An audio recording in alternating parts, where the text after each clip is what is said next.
ಮಾತ್ರವಲ್ಲ, ನನ್ನ ಆತ್ಮೀಯ ಗೆಳತಿಯರೇ ಎಲ್ಲರೂ ಕೇಳಿ, ನಾಳೆ ನಾವು ಮತ್ತೊಬ್ಬರ ಮನೆಯ ಸೊಸೆಯರು ಅಥವಾ ಇನ್ನೊಬ್ಬರ ಹೆಂಡತಿಯರು ನಾವು. ಇವತ್ತು ಹಾಗಲ್ಲ, ನಿಮ್ಮೆಲ್ಲ ಗೆಳತಿಯರುತ್ತಾನೆ, ನಾವೆಲ್ಲ ಒಟ್ಟಾಗೋಣವಂತೆ. ಈ ದಿನವನ್ನ ಬದುಕಿನ ಉದ್ದಕ್ಕೂ ನೆನಪಿಡುವಂತೆ ಕಳೆಯೋಣವಂತೆ. ಯಾವ ರೀತಿಯಾಗಿ? ಜಲಕ್ರೀಡೆಯನ್ನು ಒಣವ್ಯಾರವನ್ನು ಪೂರೈಸಿ ವಿಶ್ವನಾಥನ ದರ್ಶನ ಪಡೆದು ಆಮೇಲೆ ಮನೆ ಸೇರಿಕೊಳ್ಳೋಣ. ಏನ್ ಹೇಳ್ತೀವಿ? ಬರುವುದಕ್ಕೆ ನಾನು ಸಿದ್ಧನಿದ್ದೇನೆ ಅಕ್ಕ. ಕೇಳುವುದೇ ಬೇಡ ಅಂದ್ರೆ ಬರುವುದೇ ಇಲ್ಲ. ಹಾಗೆ ಅವರೆಲ್ಲರೂ ಬರ್ತಾರೆ. ಸಿದ್ಧತೆಗಳೊಂದಿಗೆ ನಾವು ಗಂಗಾ ತೀರಕ್ಕೆ ಹೋಗೋಣ. ಬನ್ನಿ ಬನ್ನಿ ಬನ್ನಿ ಬನ್ನಿ ಬನ್ನಿ.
ನಮ್ಮ ಮನಸ್ಸಿಗೆ ಯಾವುದು ಹಿತವೋ ಯಾವುದು ಮಿತವೋ ಅದು ಬೇಗ ಮುಗಿದೋಗ್ತದೆ ಅಲ್ವಾ? ಯಾವುದು ನಮ್ಮ ಮನಸ್ಸಿಗೆ ಅಹಿತ ಅಲ್ವೋ ಅದು ಚಿಕ್ಕದಾದ್ರೂ ಮುಗಿಯುವುದೇ ಇಲ್ಲ. ಯಾಕೆ ಈ ಮಾತು? ಒನವಿಯಾರ ಗೆಳಕ್ರೀಡೆ ಎಷ್ಟು ಬೇಗ ಮುಗಿತು ಅಲ್ವೇನೆ?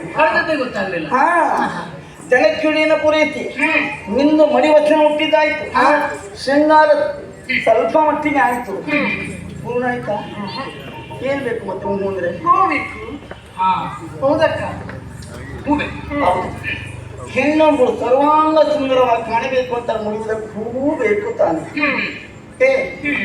ಎಷ್ಟೆಲ್ಲ ಹೂಗಳು ಅರಳಿ ನಿಂತವೆ. ಆ ಹೂವನ್ನೆಲ್ಲ ಮಾನೆ ಮಾಡಿ ಮುಡಿದು ಆಮೇಲೆ ವಿಶ್ವನಾಥನ ದರ್ಶನ ಪಡೆಯೋಣವಂತೆ. ನಮ್ಮ ಬದುಕು ಸದಾ ಹಸನಾಗಿರಲಿ ಎಂಬುದಾಗಿ ನಾವೆಲ್ಲ ಒಟ್ಟಾಗಿ ಕೇಳಿಕೊಳ್ಳೋಣ. ಹಾಗಾದ್ರೆ ಹೂ ಕೊಯ್ಯುವುದಕ್ಕೆ ಮತ್ತೆ ಎಲ್ಲ ಒಟ್ಟಾಗಿ ಹೋಗುದು ಬೇಡ. ಒಂದೇ ಹೋಗಿರುವುದು, ನಾವು 3 ದಿನ ಕೈ ಹಾಕುವುದು ಯಾಕೆ? ಹಾಗಾಗಿ ಬೇರೆ ಬೇರೆಯಾಗಿ ಹೋಗೋಣವಂತೆ. ನಿನಗೆ ಯಾವ ಸಂಪಿಗೆ ಸಂಪಿಗೆ ಮಾಡುವುದು ಮೇಲಿರುವುದು, ಕೆಳಗಿರುವುದಲ್ಲ ಅದು. ನಾ ಬರುದು ಹೆಣ್ಣು ಮಕ್ಕಳ ಮರ ಹತ್ತಬಾರದು, ಸುಂದರಿದ್ದೀನಿ. ನೀ ಹೆಣ್ಣು ನೆನಪಿಟ್ಟು ಅಪ್ಪ ಬೆಳೆಸಿದ್ದು ಗಂಡಾಗಿರ್ಬಹುದು, ಗಂಡು ನಾವೇ ಹೆಣ್ಣು ನಾವೇ. ಆದ್ರೆ ಅಪ್ಪ ಬೆಳೆಸಿದ್ದಾರೆ ಅಂತ ಎಲ್ಲ ಜನ ಹೋಗುವಲ್ಲಿ ನಿನ್ನ ಮರ ಹತ್ತದ ಬೇಡ. ನೀ ಮೇಲೆ ಬುಡದೊಡ್ಡ ಕೆಳಗಾದ್ರೆ ಕಷ್ಟ, ಸುಮ್ಮನೆ ಮರೆತು ಬೇಡ. ಅಷ್ಟು ಸಂಪಿಗೆ ಹೋಗಬೇಕು ಅಂದ್ರೆ ನಮ್ಮ ಆಳು ಕಾಳುಗಳಿದ್ದಾರೆ, ಅವರು ಹೇಳೋಣ ಮತ್ತೆ.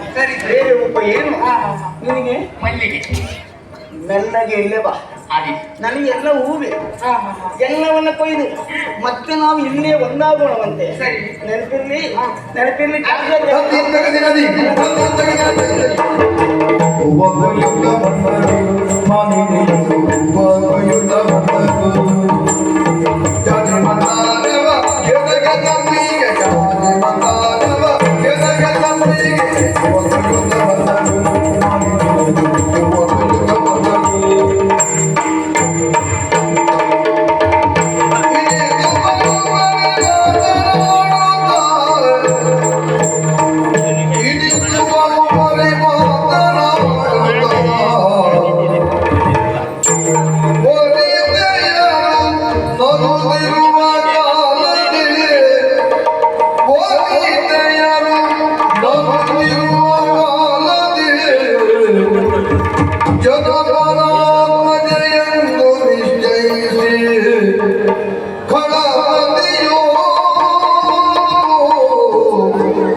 ಅವನನ್ನು ನಾನು ಕರೆತರಬೇಕು.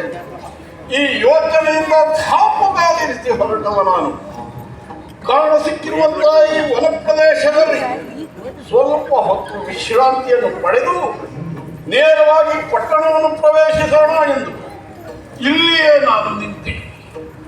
ಕೇಳಿ ಬರುತ್ತಿರುವುದು ಏನಿದು?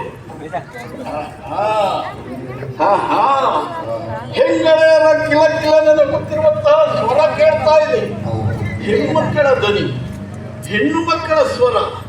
ಆ ಕಡೆ ನೋಡಿದ್ರೆ ಓಹೋ, ಇವರು ಸಾಮಾನ್ಯ ಹೆಣ್ಮಕ್ಕಳಲ್ಲ.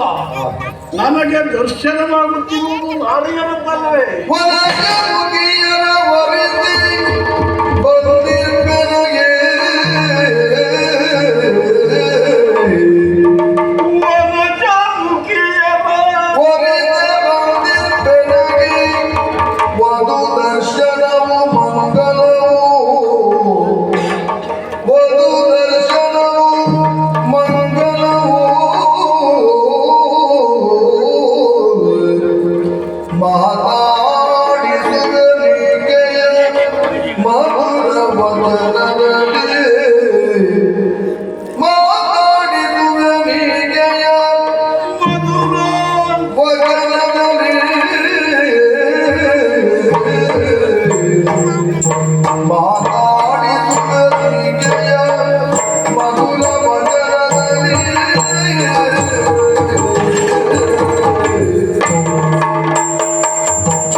ಓ ಸುಂದರಿ,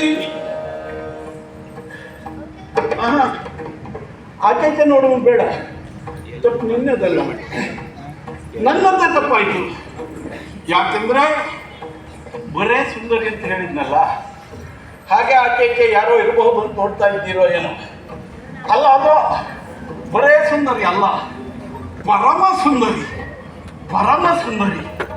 ಅಪ್ಪಪ್ಪ, ಎಂತಹ ರೂಪದ ರಾಶಿ ಇದು. ಇಲ್ಲಿಯ ತನಕ ನಿಜವಾಗಿಯೂ ಇಂತಹ ಸೌಂದರ್ಯವನ್ನು ನಾನು ಕಂಡವ ಅಲ್ಲ. ಓ ಪರಮ ಸುಂದರಿ, ಅಲ್ಲ ನನಗೆ ಕಡಿಮೆ ಆಯ್ತು ಅಂತ ಅನಿಸ್ತಾ ಇದ್ದೀನಿ. ಹೊಗಳಿಕೆಯೇ ಆದ್ರೆ ಅತಿ ಆಗ್ಬಹುದು, ಇದು ಹೊಗಳಿಕೆಯೇ ಅಲ್ಲ, ವಾಸ್ತವ ಇದು. ಅಪಾಯ ಇಲ್ವಲ್ಲ? ಅಪಾಯವೂ ಇಲ್ಲ, ಬೇರೆ ಉಪಾಯ ಹುಡುಕುವುದು ಬೇಡ. ಕೇಳಿದ ಪ್ರಶ್ನೆಗೆ ಉತ್ತರಿಸಿದ್ರು ಸಾಕು. ಹಲವಾರು ರೀತಿಯ ಪ್ರಶ್ನೆಗಳು ನನ್ನಲ್ಲಿಯೇ ಹುಟ್ಟಿಕೊಳ್ತಾ ಇವೆ. ಇವಳು ಯಾರಿರಬಹುದು, ಈ ಪ್ರದೇಶಕ್ಕೆ ಯಾಕೆ ಬಂದಿರಬಹುದು, ಎಲ್ಲಿಂದ ಬಂದಿರಬಹುದು, ಇತ್ಯಾದಿ ಇತ್ಯಾದಿಯಾದಂತಹ ಪ್ರಶ್ನೆ. ಅದನ್ನು ಕೇಳದೆ ಪರಮ ಸುಂದರಿ, ಪರಮ ಸುಂದರಿ, ನೀನು ಯಾರು, ನೀನು ಯಾವ ದೇಶದವಳು, ನಿನ್ನನ್ನು ಹಡೆದ ಪಡೆದ ಮಾತಾಪಿತರರು ಯಾರು, ನಿನ್ನ ಶುಭ ನಾಮದೇ ಯಾವುದು ಎಂಬೆಲ್ಲ ಪ್ರಶ್ನೆಗೆ ಉತ್ತರಿಸ್ತೀರಾ? ನನ್ನ ಪರಿಚಯ ಧರಣಿ ಧನುಜೇಂದ್ರನ ಕಾಣುತ್ತ ಸ್ಮರತಿಯೊಳು ಬಳಲಿ ಧರಣಿ ಪಾಪಜೆ ಧನುಜೇಂದ್ರನ ಕಾಣುತ್ತ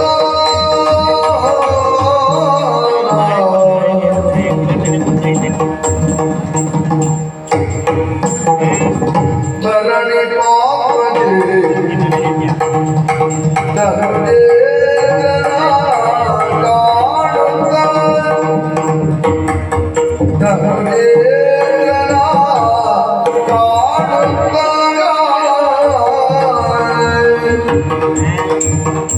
ಸ್ಮರಣೆಯೊಳು ಬಳಲಿ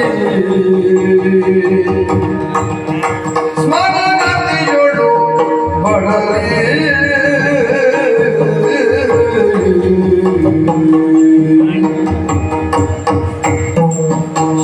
ಶಿರವಾತಕಿಸಿ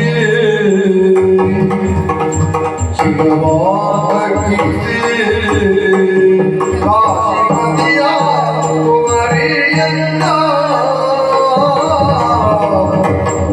ಶಿರವಾತಕಿಸಿ ಶಿರವಾತಕಿಸಿ ಕಾಶಿಪತಿಯ ಕುವರಿಯನ್ನ ಕರವರುವಂತೆಯೋ ಎನ್ನ ಕರವರುವಂತೆಯೋ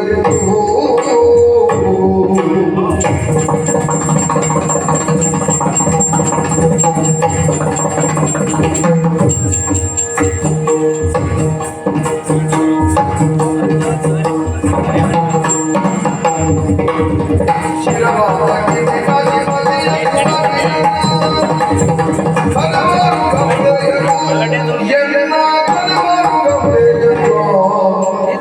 ಕವಿವರು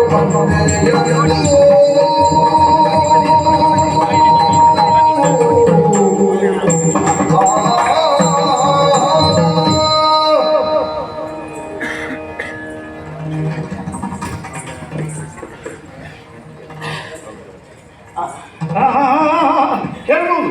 ನಾನು ಕೇಳಿದ್ದು ನೀವು ಯಾರು, ತಂದೆ ಯಾರು, ತಾಯಿ ಯಾರು, ಹೆಸರೇನು?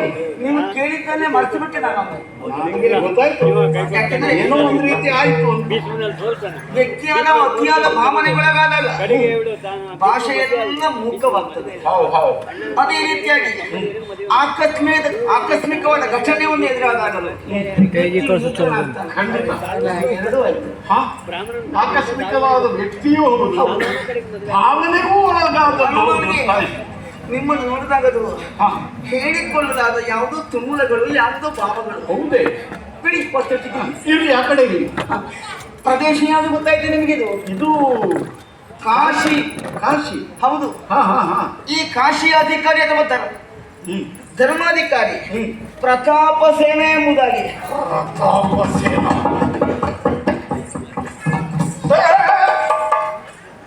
ಎಲ್ಲಿಗೆ ಹೋಗುವುದು? ಇದು ನನ್ನ ಪರಿಚಯನೇ ಇಲ್ಲ.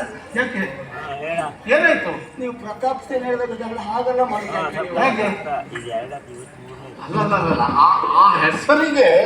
ಆ ಹೆಸರಿಗೆ ಎನ್ನುವಂತಹ ಶಕ್ತಿ ಅಲ್ಲ. ಈ ಪ್ರತಾಪ ಸೇನೆ ಎನ್ನುವುದಲ್ಲ. ಪ್ರತಾಪ ಸೇನೆ ಈಗ ಅದರಲ್ಲಿ ಏನು ಪ್ರತಾಪ ಉಂಟು?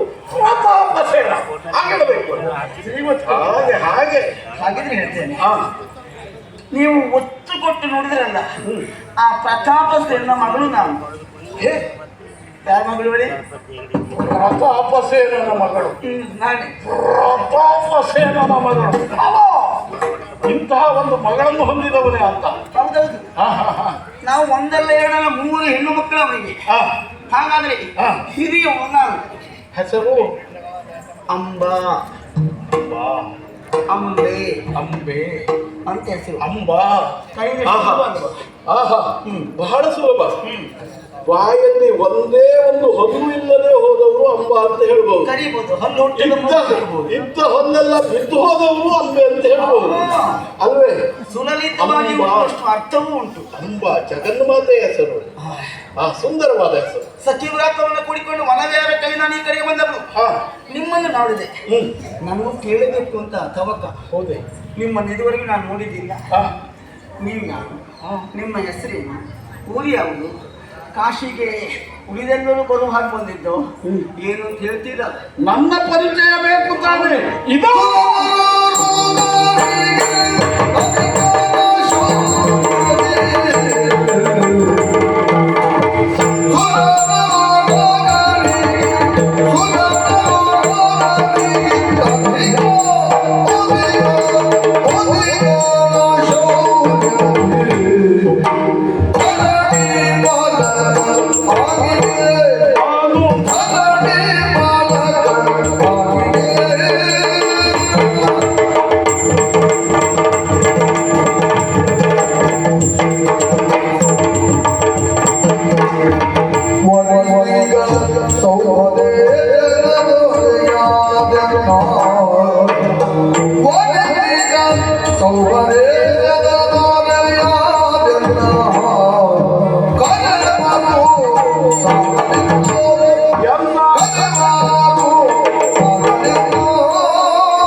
ಅರಸು ಕುಮಾರಿ ಅಂಬೆ, ಪ್ರತಾಪ ಸೇನ ಸುತ್ತೆ ಅಂಬೆ.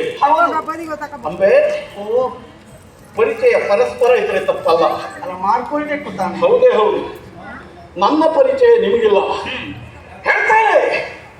ಸಾಮಾನ್ಯದವಲ್ಲ ನಾನು. ಅಯ್ಯೋ, ನಿಮ್ಮನ್ನು ನೋಡಿದಾಗ ಗೊತ್ತಾಗ್ತದೆ. ಆಯಾ ಆಕಾರ, ಹುಟ್ಟಿದ್ದು, ತೊಟ್ಟಿದ್ದು, ಅರಿಯೇ ಒಬ್ಬ ಅಸಾಮಾನ್ಯ ವ್ಯಕ್ತಿ ಎಂಬುದಾಗಿ ಮುಖದ ವರ್ಚಸ್ಸೇ ಸಾರಿ ಹೇಳ್ತಾ ಉಂಟು. ಹೌದೇ ಹೌದು. ಆದ್ರೆ ಯಾರು ಅಂತ ಗೊತ್ತಾಗಲಿಲ್ಲ. ವರ್ತಮಾನ ಕಾಲದಲ್ಲಿ ಸೌಭ ದೇಶವನ್ನು ಆಳುತ್ತಿರುವಂತಹ ವ್ಯಕ್ತಿ. ಸೌಭ ಸೌಭ ಅಲ್ಲ, ಸೌಭ. ಸೌಭೇಶ ಸಾಲ್ವ.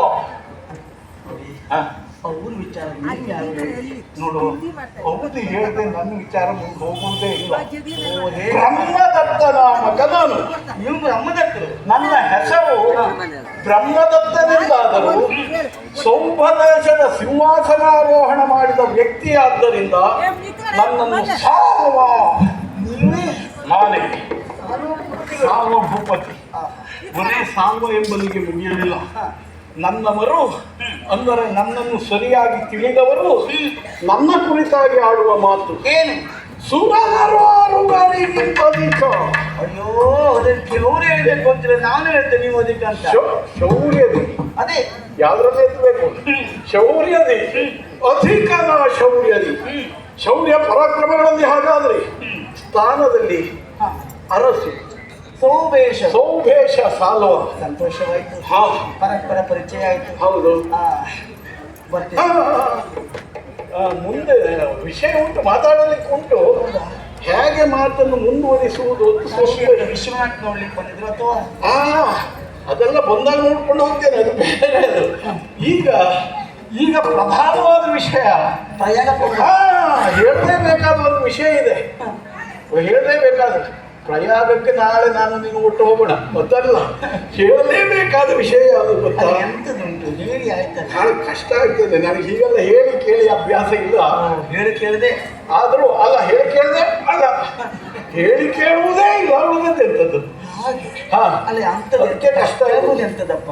ಕಷ್ಟ ಆದರೂ ನೋಡಿ, ನಮಗೆ ಇಷ್ಟ ಆಗ್ತದೆ ಅಂತಾದ್ರೆ ಕಷ್ಟ ಮತ್ತೊಬ್ಬರು ಕಷ್ಟದ ಬಗ್ಗೆ ತುಂಬಾ ಯೋಚನೆ ಮಾಡುವ. ತುಂಬ ಕಷ್ಟ ನನಗೆ ಹೇಳುವುದಕ್ಕೆ, ಆದರೂ ಹೇಳದೆ ಬಿಡುವುದಿಲ್ಲ, ಹೇಳ್ತೇನೆ. ನೋಡಿ, ಅತಿ ಕಷ್ಟ ಆದ್ರೆ ಬೇಡ, ಹೇಳಲೇಬೇಕಾದದ್ದು.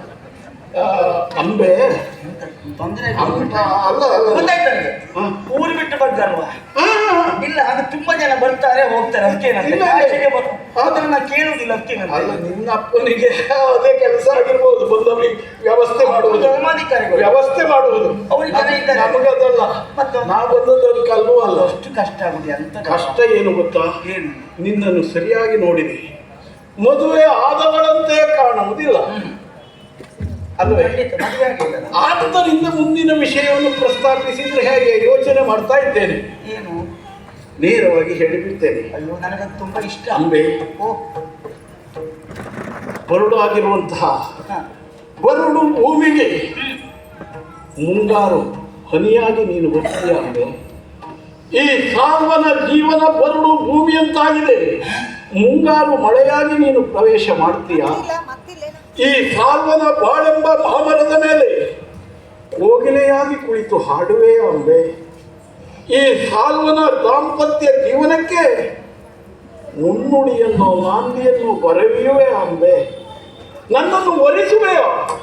ಓ, ನನಗದೇ ಮುನ್ನುಡಿ ಬರೆಯೋರೊಬ್ರು, ಪುಸ್ತಕ ಬರೆಯೋದೊಬ್ರು. ಹಾಗೆ ನಾ ಮುನ್ನುಡಿ ಬರೆದ್ಬಿಟ್ರೆ ದಾಂಪತ್ಯಕ್ಕೆ ಮತ್ತೊಬ್ರು ಆಗ್ಬಿಟ್ರೆ ಅಂತ ಅವ್ನು ಯೋಚನೆ ಮಾಡಿದೆ. ಈಗ ಕೊನೆ ಗೊತ್ತಾಯ್ತು ನನಗೆ. ಆದ್ರೂ ಒಂದು ಏನು? ನಿಮ್ಮ ಕೇಳಿಕೆ ತಪ್ಪಲ್ಲ, ಪರಸ್ಪರ ಕೇಳುವುದು ವಿಚಾರ ಮಾಡೋದು ಸರಿಯೇ. ಆದ್ರೆ ಪ್ರಕರಣ ಹಾಗಿಲ್ಲ. ನಮ್ಮ ತಂದೆಯವರಿಗೆ ನಾವು 3 ಹೆಣ್ಣು ಮಕ್ಕಳು. ಅಂಬಿಕೆ, ಅಂಬಾಲಿಕೆ ಎಂಬುದಾಗಿ 3 ಪ್ರಾಯಸಮರ್ಥರಿದ್ದೇವೆ ನಾವು. ಈ 3 ಮದುವೆ ಎಂಬುದಾಗಿ ಅಪ್ಪ ನಿರ್ಣಯ ಮಾಡಿದ್ದಾರೆ. ಯಾವ ರೀತಿಯಲ್ಲಿ? ವಿಕ್ರಮವೇ ಪಣ ಎಂಬುದಾಗಿ ಸ್ವಯಂವರ ವೇದಿಕೆಯನ್ನು ಸಿದ್ಧ ಮಾಡಿದ್ದಾರೆ. ಹೌದು. ಆಮೇಲೆ ನಾಳೆ ದಿವಸ ಇಟ್ಟಿದ್ದಾರೆ. ಎಲ್ಲ ರಾಯರಿಗೂ ಲೇಖನ ಬರೆಸಿದ್ದಾರೆ. ಯಾವ ರಾಜಕುಮಾರನ ಉಳಿದವರನ್ನೆಲ್ಲ ಗೆಲ್ಲುತ್ತಾನೋ ಅಂತವನಿಗೆ 3 ಮಂದಿ ಹೆಣ್ಣು ಮಕ್ಕಳ ಕೊಡುತ್ತೇನೆ ಎಂಬುದಾಗಿ ಸಕಲ ರಾಯರಿಗೂ ಲೇಖನ ಬರೆಸಿ ಆಗಿದೆ. ಎಷ್ಟೋ ಧಾರಿಣಿ ಪಾಲಕರು ಬಂದಿದ್ದಾಗಿದೆ. ಈ ಕೇಳಿದ್ರೆ ಏನು ಪ್ರಯೋಜನ?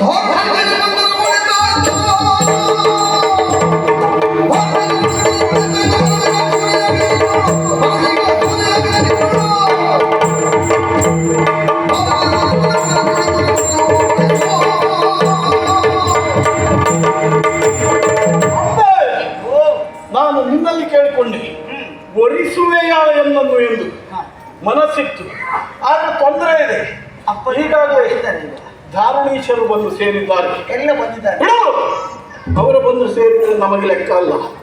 ವರಿಸುವ ಮನಸ್ಸು ನೀನು ಉಂಟೋ ಇಲ್ವೋ ಎನ್ನುವುದು ಮುಖ್ಯವಾಗಿತ್ತು. ನಿನಗೆ ನನ್ನನ್ನು ವರಿಸುವುದಕ್ಕೆ ಇರುವ ತೊಡಕು ಅದು. ಪರವಾಗಿ ಧಾರಣೀಶರು ಬಂದು ನೋಡಿತಾಯಿತು. ಒಂದು ರಸ ಮಕ್ಕಳನ್ನು ನಾಳೆ ಸಮರಾಂಗಣದಲ್ಲಿ ಮೆಟ್ಟಿ ನಿಲ್ತೇನೆ, ಗೆಲ್ತೇನೆ. ಆದ್ದರಿಂದ ಮನಸೂರೆಯಾಗಿ ಅಂಬೆ, ಮನಸೂರೆ ಆಗಿ ಹೋಗಿದೆ. ಬಾ, ನಾನು ನೀನು ಒಂದಾಗೋಣ ಅಂಬೆ. ನಾಳೆ ದಿವಸ ಎಲ್ಲ ಅರಸಕುಮಾರ ತಾವು ಗೆಲ್ತೀರಿ. ಯಾವತ್ತು ನಮ್ಮ ಎಣಿಕೆಯಂತೆ ಬದುಕು ಸಾಗುವುದಿಲ್ಲ ಸ್ವಾಮಿ, ವಿರುದ್ಧವಾಗಿಯೂ ಸಾಗಬಹುದು. ಅದು ಯುದ್ಧ ಅಲ್ಲದೆ. ಒಮ್ಮೆ ಗೆಲುವು ನಿಮ್ಮದಾದ್ರೆ ಸಂತೋಷ ನನಗೆ. ಯಾಕೆಂದ್ರೆ ಸೂರ್ಯನಾರ ಹುಡುಗರಿಗಿಂತಲೂ ತಾವು ಅಧಿಕ ಶೌರ್ಯದು. ನಿನ್ನನ್ನು ಮದುವೆಯಾಗುವುದಕ್ಕೆಂದೇ ಬಂದಿರುವಂತಹ ಅರಸು ಮಕ್ಕಳನ್ನು ಮೆಟ್ಟಿ ನಿಲ್ತೇನೆ. ಹಾಗೊಮ್ಮೆ ಗೆದ್ರಿ ಅಂತ ನಾನೆಲ್ಲ ಮತ್ತಿಬ್ಬರಿದ್ದಾರೆ, ಒಟ್ಟು 3 ಹೆಣ್ಣು ಮಕ್ಕಳು ನಿನಗೆ. ಈಗ ನನಗೆ ಮತ್ತಿಬ್ಬರು ಬೇಕು ಅಂತಿಲ್ಲ. ಬೇರೆ 3 ಜನ ಮಾಡುವ. ಒಂದ್ರ ಜೊತೆಗೆ ಮತ್ತೆರಡು ಸೇರ್ತದೆ ಅಂತ ಅದು ಇಟ್ಕೊಳ್ಳೋಣ. ಹಾ. ನನಗೆ ಪ್ರಧಾನವಾಗಿ ನೀನು ಬೇಕು. ಹಾಗಾದ್ರೆ ಪ್ರಧಾನವಾಗಿ ನಾನೇ ಅಂತ ಆದ್ರೆ ನಾಳೆ ಗೆಲುವಾದ್ರೆ ನಿಮಗೆ 3 ಮಂದಿ, ಹಾ. ಒಮ್ಮೆ ಆಕಸ್ಮಿಕವಾಗಿ ಸೋಲಾದ್ರೆ ನಾವು ಎರಡೂ ಮುಖದಲ್ಲಿ ಯೋಚನೆ ಮಾಡಬೇಕು ತಾನೆ. ಗೆದ್ದೇ ಗೆಲ್ಲುತ್ತೇನೆ ಮದುವೆಯಲ್ಲಿ ಬಂದವರನ್ನು. ಹೌದು, ನಾವು ಹೋಗಿ ಮುಟ್ಟೇವೆ ಅಂತ ಹೊರಡುದು, ಹಾ. ಮಧ್ಯದಲ್ಲಿ ಬಿದ್ಬಿಟ್ರೆ. ಹಾ, ಅದಕ್ಕೆ ಹಾಗಾಗಿ ಹಾ, ಹಾಗೊಮ್ಮೆ ಆಕಸ್ಮಿಕವಾಗಿ ಸೋಲಾದರೇನು, ಆದರೆ ಏನು ಈಗ ಹೃದಯ ಬಿಚ್ಚಿ ಹೇಳ್ತೇನೆ, ಕೇಳಿ. ಹೇಳೋಣ. ಕೇಳಯ್ಯ ರಾಜೇಂದ್ರ ಎನ್ನಯ ಪಿತಾ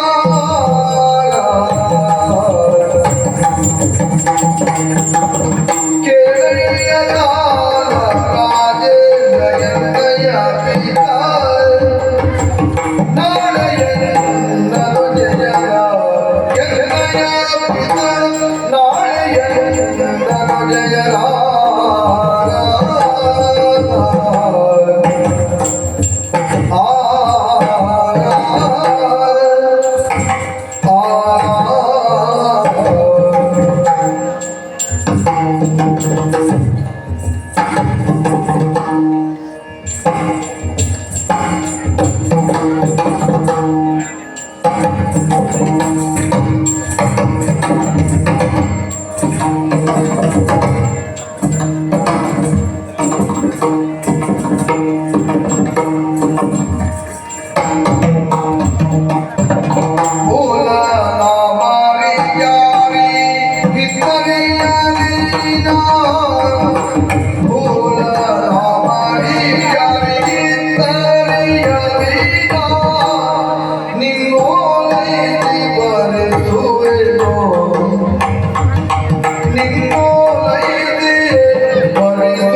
ಸಾಗರೇಶ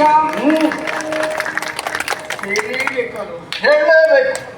ಹೇಳದೆ ಇದ್ದೇನ? ಹ? ನೀವೆಲ್ಲ ಗಂಡಸರು ಹ್ಮ್. ಮನೆ ಬೆಚ್ಚಿ ಆಡಿಕೊಳ್ತೀರಿ, ಹೌದು ಕಂಡಿದ್ದನ್ನ ಕಣ್ಣಾಗಿ ಹೇಳ್ತೀರಿ. ಹೌದು. ನಾನು ಹೆಣ್ಣು, ಹ. ಹಾಗೆ ಎಲ್ಲವನ್ನ ಹೇಳಿಕೊಳ್ಳಿಕ್ಕೆ ಆಗೋದಿಲ್ಲ. ಓಹೋ, ಹ, ಅದಕ್ಕೆ ದಾರಿ ಮಾಡಿಕೊಂಡು ಹೋಗುವಂತ ಎದೆಗಾರಿಕೆ ಹೆಣ್ಣಿಗಿಲ್ಲ. ಹ ಇದ್ದ ದಾರಿಯಲ್ಲಿ ಹೋಗುವುದಕ್ಕೆ ಮನಸ್ಸು ಮಾಡಬಹುದು ಅಷ್ಟೇ. ಸರಿ ಅಂದ್ರೆ ನೀವೇ ದಾರಿ ಮಾಡಿಕೊಡ್ತೀರಿ.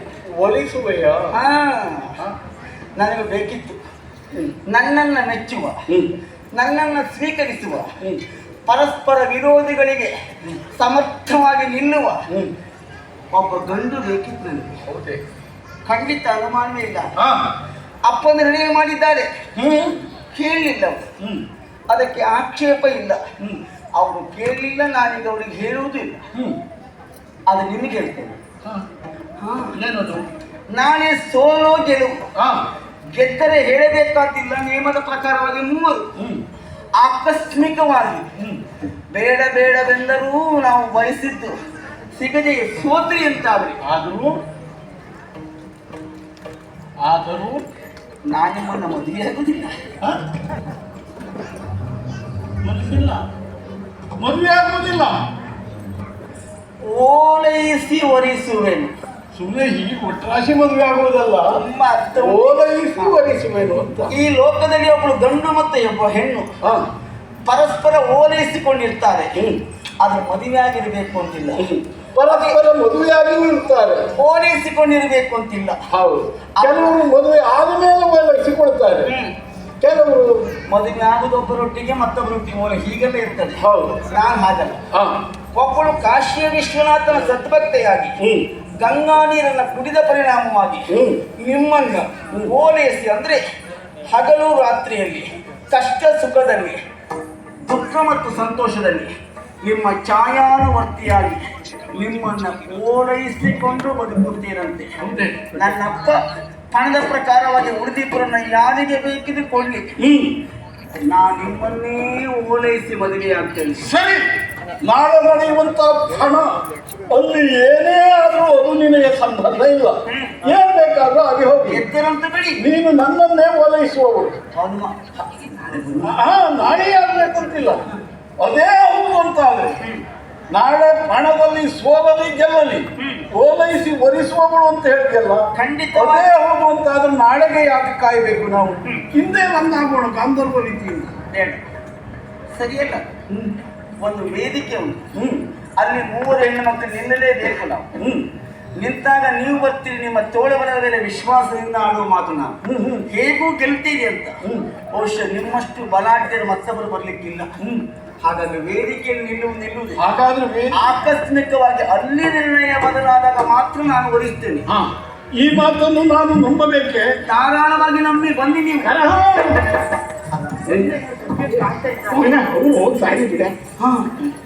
ನನಗೆ ಬೇಕಾದವಳು ನೀನು. ತಂಗಿಯರು ಬಂದೆ ಹೋಗ್ಲಿ ಹೋಗ್ಲಿ, ಆ ಕಡೆ ನನ್ನ ಕರದ ಮೇಲೆ ಕರ ಇಟ್ಟು ಹೇಳು, ನಾಳೆ ನನ್ನನ್ನೇ ಒಲಿಸುತ್ತೇನೆ ಅಂತ. ಕರದ ಮೇಲೆ ಕರ ಇಟ್ಟು ಹೇಳು. ಕೈ ಮೇಲೆ ಕೈ ಇಡಬೇಕಾ? ಹಾ, ನಿಮಗೆ ಕೈ ಮೇಲೆ ಅಷ್ಟೆಲ್ಲ ವಿಶ್ವಾಸ? ಹಾ, ಕೈ ಮೇಲೆ ವಿಶ್ವಾಸ ಇಲ್ಲ ಅಂದ್ರೆ ಕೈ ಮೇಲೆ ಕೈಯನ್ನೇ ಇಡು ಅಂತ ಹೇಳಿದ್ರು. ನಾವೆಲ್ಲ ಕೈ ಮೇಲೆ ತುಂಬಾ ಗೌರವ ವಿಶ್ವಾಸ ಇಡು ಸರಿ. ಹಾ ಇವ್ನು ಉಂಟು. ಇಡು, ಕರದ ಮೇಲೆ ಕರ ಇಟ್ಟು ಹೇಳು. ನೋಡೋಣ. ಸಾಯುವ. ಹಾ ನಾಳೆ ನಾಳೆ ಎನ್ನ ಎಬ್ಬಿತ ಎನ್ನನು ಜೇರ ಹಾ ಭೂಲನಾಮರಿ ಯಾರಿಗಿತ್ತರಿ ಏರಿ ಹಾ ನಾನಿನ್ನ ಓಲೈಸಿ ಒರಿಸುವೆನು ಒರಿಸುವೆನು. ತಪ್ಪಿ ಆಯ್ತು ಅಲ್ಲಿ. ಓಲೈಸಿ ಓಲೈಸಿ ತಪ್ಪು ಹೇಳಿತು ಅಂದ್ರೆ ನಾನು ಭಾಷೆ ಕೊಡುವ ಕಣ್ಣು ಮುಚ್ಚಿಬಿಟ್ಟೆ. ಕಣ್ಣು ಮುಚ್ಚಬಾರದು. ಕಣ್ಣು ಮುಚ್ಚಿದ್ರೆ ಗುರಿ ಕಾಣ್ತದ. ಹಾ ಓಲೈಸಿ ಓಲೈಸಿ ಒರಿಸುವೆನು.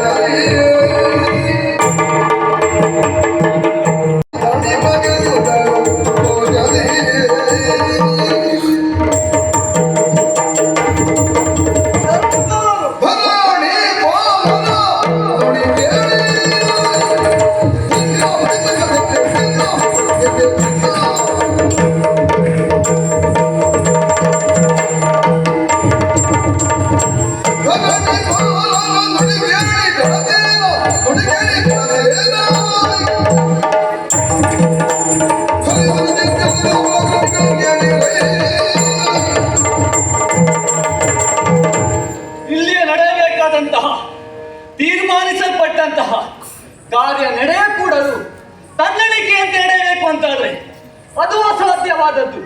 ಯಾಕೆಂದ್ರೆ ಸ್ವಯಂವರ ಎನ್ನುವುದು ನಡೆಯಬೇಕಾದದ್ದು ವಿಕ್ರಮನ ಪಡೆದ ಮುಖೇನವಾಗಿ ರೂಪಾತಿಶಯಕ್ಕೂ ಅಲ್ಲ ಇನ್ಯಾವುದಕ್ಕೂ ಅದು ನಡೆಯಿತು ಅಂತಾದ್ರೆ ಪೂರ್ವಭಾವಿಯಾಗಿ ನಿಗದಿಸಿದಂತಹ ನಿರ್ಣಯವನ್ನು ಉಲ್ಲಂಘಿಸಿದ ಹಾಗಾಗ್ತದೆ. ಹಾಗಾಗಿ ಅದನ್ನು ಮಾಡಕೂಡದು. ವಿಕ್ರಮನ ನಡೆಯಲಿ. ಇವ ಮಾತಿಗೆ ಜನ ಅಲ್ಲ, ಪೆಟ್ಟ ಇವನಿಗೆ.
ಮಾತು ಹೌದೇ ಹೌದು.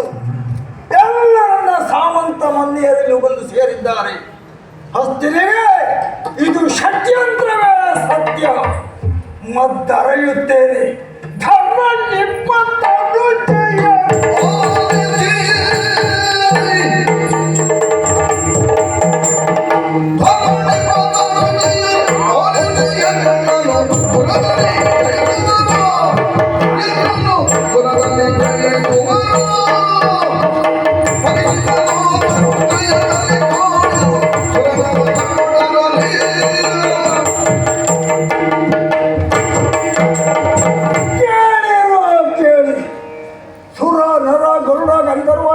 ಕಿನ್ನರ ಕಿಂಪುರುಷ ಯಾರೇ ಆಗಲಿ ಮೂರು ಲೋಕದಲ್ಲಿಯೂ ಈ ಭೀಷ್ಮನನ್ನ ಗೆಲ್ಲುವ ಎಂಟನೆಯ ಬಂಟ ಮತ್ತೊಬ್ಬ ಇಲ್ಲವೇ ಇಲ್ಲ.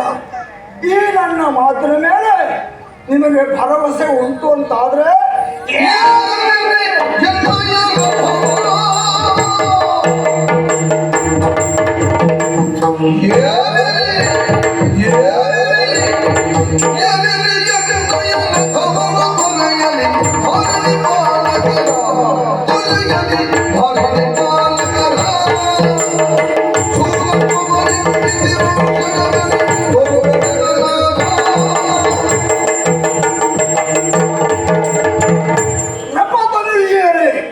ನನ್ನ ಮಾತಿನ ಮೇಲೆ ಭರವಸೆ ಇದ್ರೆ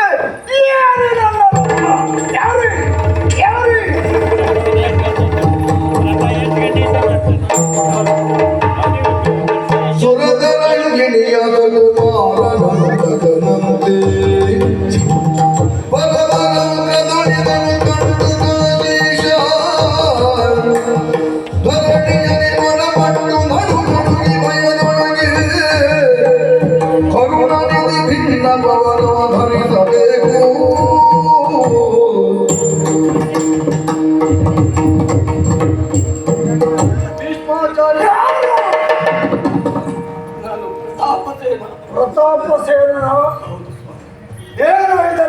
ಮತ್ತೆ ನನ್ನ ಹೆಣ್ಣು ಮಕ್ಕಳ ಮದುವೆಗಾಗಿ ಸಿದ್ಧತೆ. ಈ ಅರಸು ಮಕ್ಕಳೆಲ್ಲ ಊಟ ಮಾಡಿಕೊಂಡು ಹೋಗುವುದಕ್ಕಾಗಿ ಬಂದಿದ್ದಾರ? ಅಲ್ಲ, ಮತ್ತೆ ವಿಕ್ರಮವೇ ಪಣ ಎನ್ನುವ ಹಾಗೆ ಅವರನ್ನು ಲೇಖನ ಮುಖೇನವಾಗಿ ಕರೆಸಿಕೊಂಡಿದ್ದೇನೆ. ವಿಕ್ರಮವೇ ಪಣವಾಗಿ ಉಳ್ಳಂತ ಸ್ವಯಂವರ, ವಿಕ್ರಮ ಕಂಡೆ ಪ್ರಖ್ಯಾತಿಯನ್ನು ಹೊಂದಿರುವಂತ ಹಸ್ತಿರ ಬೀಸುವ ಚಂಡಮಾರುತಕ್ಕೆ ನುಚ್ಚು ನೂರಾಯಿತು ಅಂತ ಯಾರಾದ್ರೂ ಹೇಳಿದ್ರ?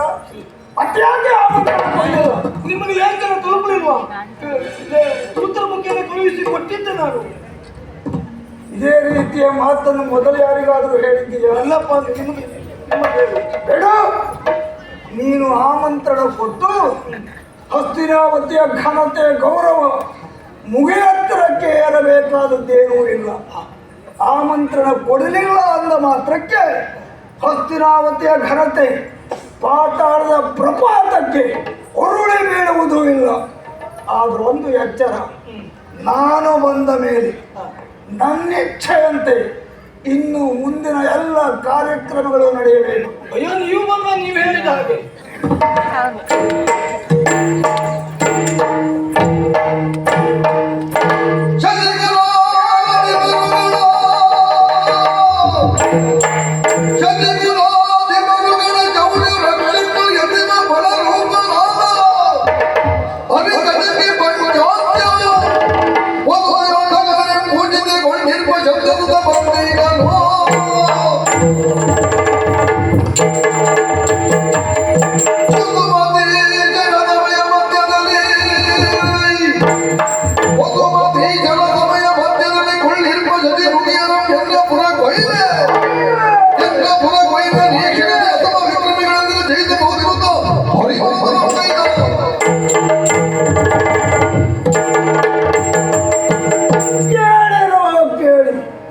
ಪವಿತ್ರವಾಗಿರುವಂತ ಶಶಿಕುಲ ಎನ್ನುವಂತ ವೃಕ್ಷದಲ್ಲಿ ಹೊಲ ಸದೃಶನಾಗಿರುವಂತ ಶಾಂತನೀಯ ಪರಿಗಜಕ್ಕೆ ಪಂಚಾಸ್ಯ ಸದೃಶರಾಗಿರುವಂತ ಭೀಷ್ಮ ವಿಕ್ರಮದ ವಿಶ್ವಲಿಂಗ ಮಾತ್ರ ಅಲ್ಲ, ಶೌರ್ಯದ ಪಾರಾವಾರ. ಇವನನ್ನ ಗೆಲ್ಲುವವರು ಜಯಿಸುವವರು ಭುವನತ್ರಯದಲ್ಲಿ ಮತ್ತೊಬ್ಬರಿಲ್ಲ. ಯಾರಿಗಾದ್ರೂ ಸಂದೇಹ ಇದ್ರೆ ಇದು ಈಗಾಗಲೇ ರಥವನ್ನ ಏರಿಸಿಕೊಂಡಿದ್ದೇನೆ. ರಪ್ಪ ಕುಮಾರಿಯರನ್ನು ನನ್ನ ಪುರಕ್ಕೆ ಕೊಂಡೊಯ್ಯಲಿಕ್ಕಿದ್ದೇನೆ. ತಡೆಯುವ ಯೋಗ್ಯತೆ ಇದ್ರೆ ಸುಖ ತರುತ್ತಾನೆ.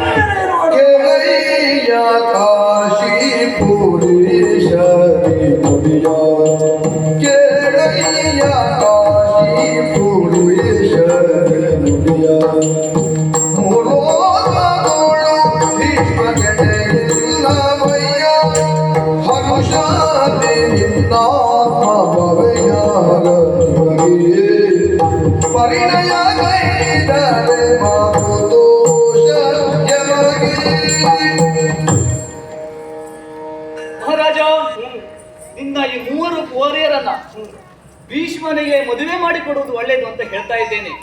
ಯಾಕೆಂದ್ರೆ ಈ ಮೂಲೋಕದಲ್ಲಿಯೂ ಭೀಷ್ಮನನ್ನ ಕೆಳಕಿ ಅಥವಾ ತುಡುಕಿ ಬದುಕುವವರು ಮತ್ಯಾರು ಇಲ್ಲ. ಅಂತಹ ಪರಾಕ್ರಮಿ ಆತ. ಯೋಚಿಸಬೇಕಾದಂತ ಅಗತ್ಯ ಇಲ್ಲ, ಆತನಿಗೆ ಮದುವೆ ಮಾಡಿಕೊಡು.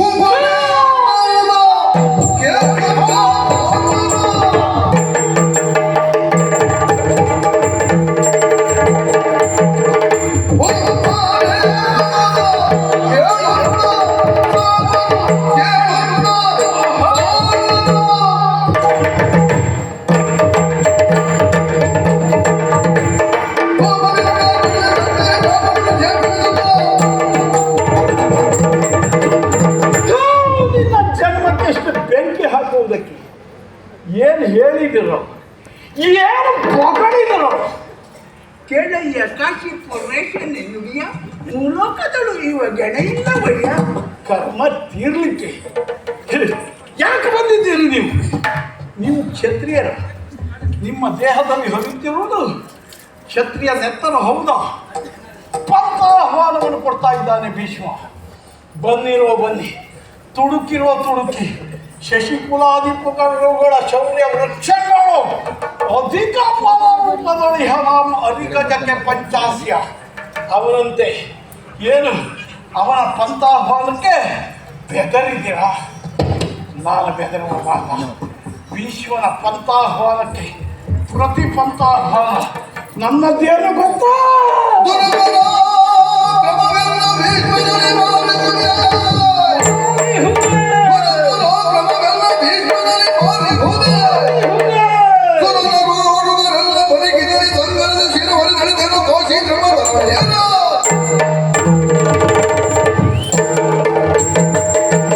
ಸುರಪರಾಕ್ರಮ ಎಲ್ಲ ಈ ಭೀಷ್ಮಗಳು ಮಾರಿಹುದೆ ಸುರ ನರೋರುಗಳು ಪರೀಕ್ಷಿಸಲಿ ಭೀಷ್ಮನ ರುಂಡವನ್ನು ಚೆಂಡಾಡುತ್ತೇನೆ. ಭೀಷ್ಮನು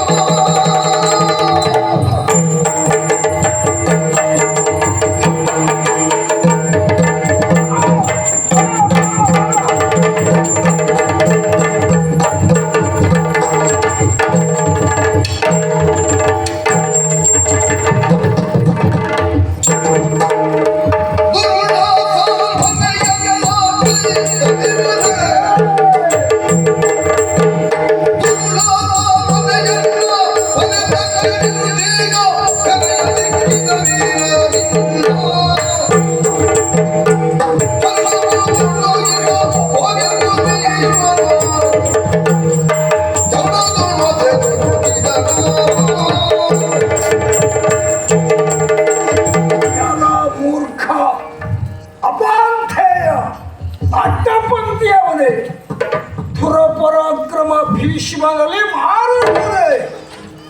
ಭೀಷ್ಮನಲ್ಲದೆ ಮತ್ಯಾರಲ್ಲಿ ಅದು ಮಾರಿದೆ. ನೋಡಿದೆಯಾ ನಿನ್ನ ಹಣೆ ಬರಹವನ್ನು? ನಿನ್ನನ್ನು ಕಾಡಿನ ಕೊಂದು ಮುಗಿಸಬಹುದಿತ್ತು. ನಿನ್ನಂತವನ್ನ ಕೊಂದು ನಮಗೇನಾಗಬೇಕಾಗುತ್ತೆ? ಆದರೆ ಭೀಷ್ಮನ ಔದಾರ್ಯದ ಭಿಕ್ಷೆಯಲ್ಲಿ ನೀನು ಬದುಕಬೇಕು. ಶಿರಮಾರ್ಕಿಸಿಕೊಂಡು ಖಡಗಂಗದೆ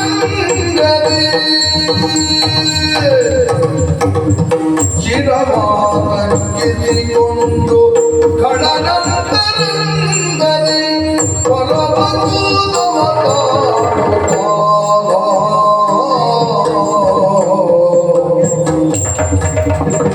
ತಿರುಗಿ ತನ್ನಯ ಪುರಗೈದರಿದ್ದನು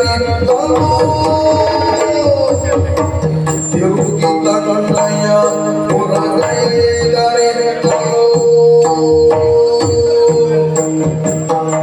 ತಿರುಗಿ ತನ್ನಯ ಪುರಗೈದರಿದ್ದನು ಸಕಲ ಧರಣಿ ಮಾನವ ಕೊಂಡಾಡಿದರು ಕನ್ನಯ್ಯರ ಕೈ ಹಿಡಿದು ಜನ ಕುಲಕೋಟಿಯನು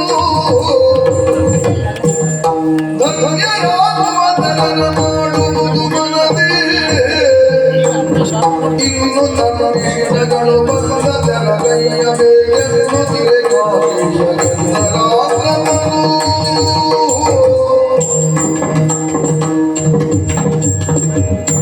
ಭೀಷ್ಮಾಚಾರ್ಯರೇ, ಮತ್ತೊಮ್ಮೆ ವಂದಿಸಿಕೊಳ್ತಾ ಇದ್ದೇನೆ. ಎಲ್ಲವನ್ನು ಅರಿತವರು ನೀವಿದ್ದೀರಿ. ಆದರೆ ಹೆಣ್ಣು ಮಕ್ಕಳ ತಂದೆಯಾಗಿ ಆಡಲೇಬೇಕಾದಂತಹ ಮಾತುಗಳನ್ನು ಆಡ್ತಾ ಇದ್ದೇನೆ. ಹೇಳು ಪ್ರತಾಪ ಸೇನ. ಕನ್ಯೆಯರ ಕೈ ಹಿಡಿದು ಎನ್ನ ಕುಲಕೋಟೆಯನ್ನ ಉತ್ತರಿಸಬೇಕು ಅಂತ ಕೇಳಿಕೊಳ್ತಾ ಇದ್ದೇನೆ. ಪ್ರತಾಪ ಸೇನ, ಭೀಷ್ಮಾಚಾರ್ಯನಲ್ಲಿ ತಾನು ಮಾತಾಡ್ತಾ ಇದ್ದೇನೆನ್ನುವಂತ ಔಚಿತ್ಯ ಪ್ರಜ್ಞೆ ನಿನಗಿರಲಿ. ಇದೆಯಪ್ಪ. ಹಾಗೆ ಇನ್ನು ನಿಮ್ಮಿಷ್ಟದಂತೆ ನಡೆದುಕೊಳ್ಳಬಹುದು. ಸರಿ ಪ್ರತಾಪ ಸೇನ ಆಚಾರ್ಯರೇ, ಈ ಹೆಣ್ಣು ಮಕ್ಕಳ ತಂದೆಯಾಗಿ ನಿನ್ನ ಮಾತನ್ನು ನಾನು ಮಾನಿಸುತ್ತೇನೆ. ಅವರ ಹೊಣೆಗಾರಿಕೆ ನಿನ್ನ ಹೆಗಲ ಮೇಲಿದ್ದು. ಈಗ ಅವರನ್ನು ನಾನು ವಶೀಕರಿಸಿಕೊಂಡು ರಥವನ್ನೇರಿಸಿಕೊಂಡಿದ್ದೇನೆ. ಆದ್ದರಿಂದ ತಂದೆಯಾಗಿ ನೀನು ಅರಿತು ವ್ಯವಹರಿಸುವುದು. ಅವರ ಹೊಣೆಗಾರಿಕೆಯನ್ನು ನನಗೆ ಬಿಡು.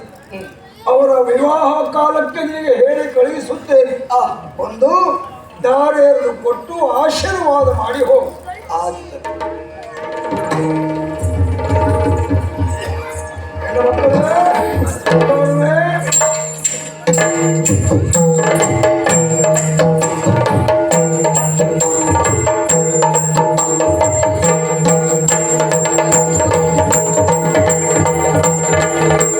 ಿ